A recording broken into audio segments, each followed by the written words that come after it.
Salam and hello everyone. In today's video, I want to discuss a matter that may impact you or someone you know, and that is flatulence or gas during salat or prayer.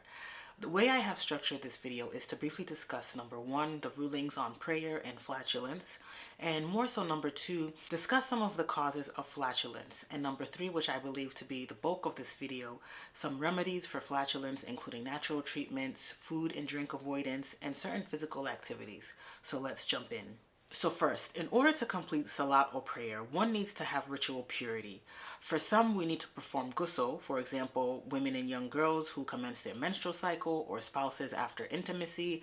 And for some of us, we need to make wudu, for example, after using the bathroom or falling into a deep sleep. There are some of us, however, who suffer from chronic flatulence, and it becomes very difficult to remain in a state of ritual purity needed to satisfy salat or prayer.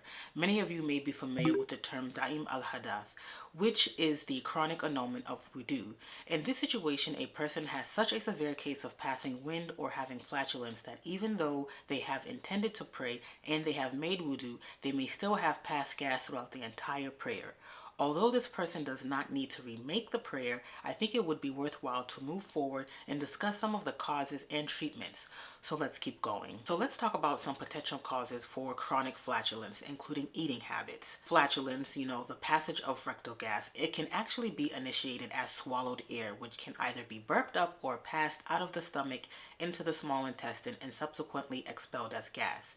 Gas is generally a combination of swallowed air and gas produced by the action of the colon bacteria on undigested carbohydrates. Swallowing air when eating or chewing gum or even with your mouth open can actually cause flatulence. Also, food and drink. The following foods are notorious for causing gas, including beans and, to a lesser extent, lentils. Other foods include vegetables in the cruciferous family, such as cabbage, broccoli, cauliflower, bok choy, and Brussels sprouts.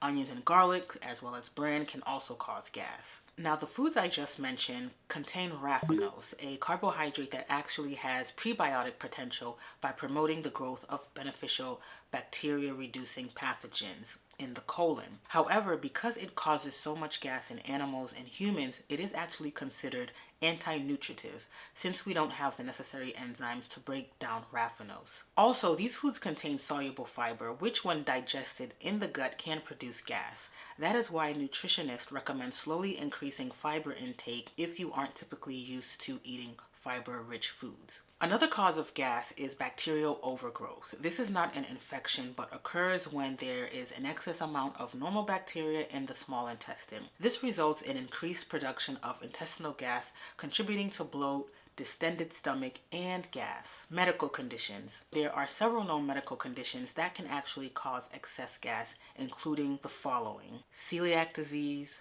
constipation, Crohn's disease, diabetes, functional dyspepsia, eating disorders, gastroesophageal reflux disease or GERD, gastroparesis, a condition which the muscles of the stomach wall don't function properly, and inflammatory bowel disease. If you suspect you have any of these conditions, I recommend you see your healthcare provider for help. And then rarely discussed are emotional triggers that may cause gas, including anxiety, nervousness, worry, and fear, for example. The scientific evidence seems to lean towards increased acid production in the stomach as well as increased serotonin production in the gut that is the cause for intestinal spasms, which in turn produces excess gas. Finally, let's discuss some of the first-line remedies or habits that may help you if you have been experiencing gas, especially during salat time.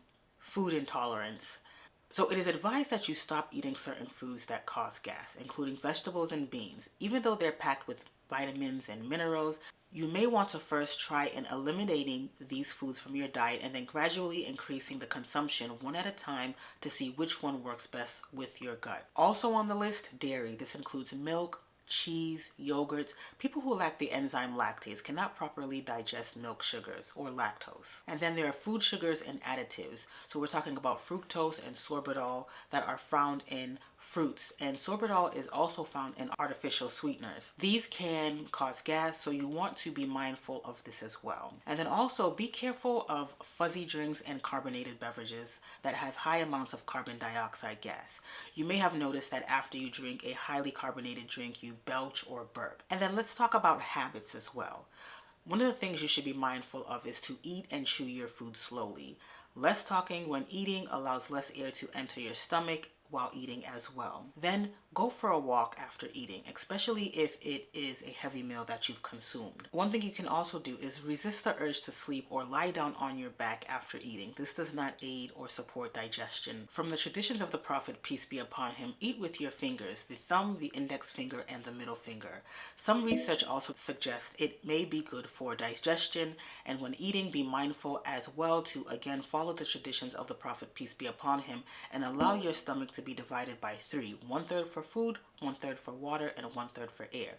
That way you limit your chances of overeating, which can cause gas. Now let's talk about some natural remedies.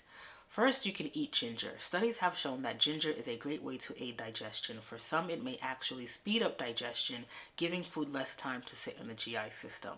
Also, warm water with lemon or lime. The acid from the lemon and lime boosts gastric acid secretion. It can also break up toxins in the GI system to better aid digestion. And then mint. Mint can be good for people who do not experience GERD because it can cause a little bit of a heartburn. However, in general, for those who do not have GERD, mints can relax the muscles of the stomach and improve the flow of bile. And bile breaks down, it helps with the digestion and fat. Those with GERD should also be mindful as well to be cautious when also consuming lemon and lime because those are acidic fruits. Also on the list, green tea. So green tea contains polyphenols that help to improve the body's digestive process.